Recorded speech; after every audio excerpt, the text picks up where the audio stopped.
Hi, welcome to Talk of the Town. I'm your host, Justin Riley, and I'm sitting here with Kelly Rush, who is the founder of MadisonWithKids.com. Welcome to the program, Kelly. Hi there. Thanks for having me. Good to have you here. So, tell us, how long has Madison with Kids been around now?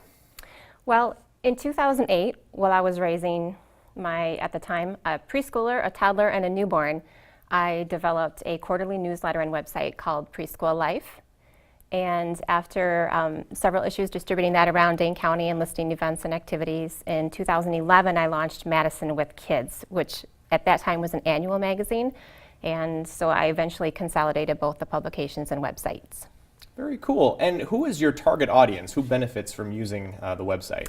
Yeah, great. My target audience is families and caregivers, anyone looking around town to finding what's happening around town with kids.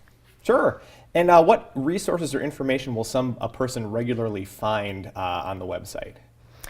Okay, the resources would be events, a Kids Eat Free listing.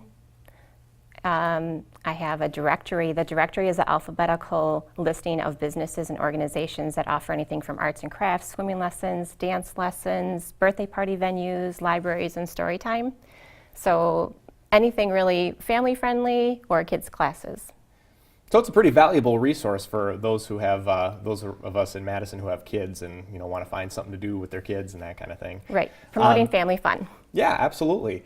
So what are some examples, some specific examples of some family-friendly activities that, can you talk to us a little bit about the family-friendly activities that are available or that you can find by going to MadisonWithKids.com? Sure. So one thing is that's heavily used is my events calendar. The event calendar may have performances at the Overture Center. In the summertime when there's a lot happening, I'll list parades, festivals, kids triathlons, Bratfest, Dane County Fair, fireworks, those types of things. And throughout the year in the winter months, other performances, things that are coming up like the Winterfest in February or the Nutcracker Christmas Carol at the Overture Center, Maple Fest at Elder Leopold Nature Center in the springtime. So that plus recurring activities. So I have a list that involves where you can find Home Depot Kids free workshops once a month, Saturday Science at Discovery Center once a month, or story time, or Kids in the Rotunda.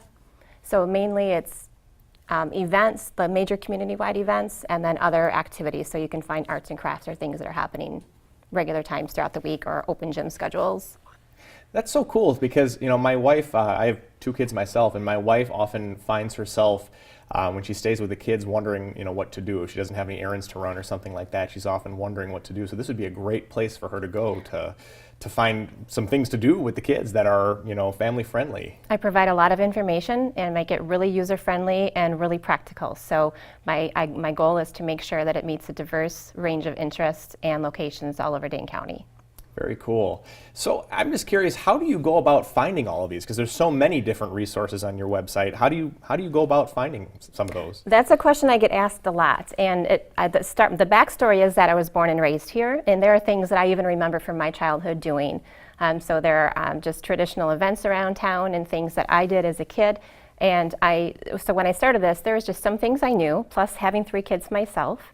The community that I live in near the west side of Madison, there's always so much going on, and I started to learn from my peers and my community, so I started putting everything that I knew in one place several years ago, and throughout the years it's just built up. So one of the key things that I do that's important to me is once I started tracking annual events that happen every year, I just go back to those venues or the event websites, and I'm able to update the schedule for the event for the coming year or the venue. And so I track that stuff and I just tap into all the resources that I can.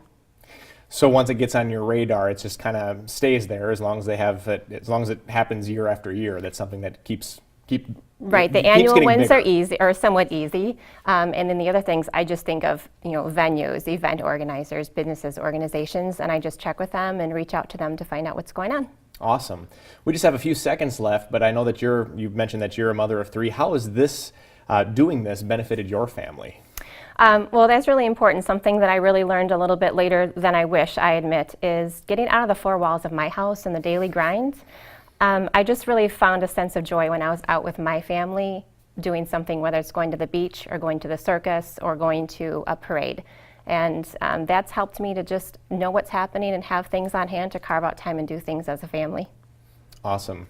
Kelly Rush, thank you so much for joining us today. Some Thank you. great info there. It's madisonwithkids.com is the website. Don't go away. We have more Talk of the Town coming up right after this.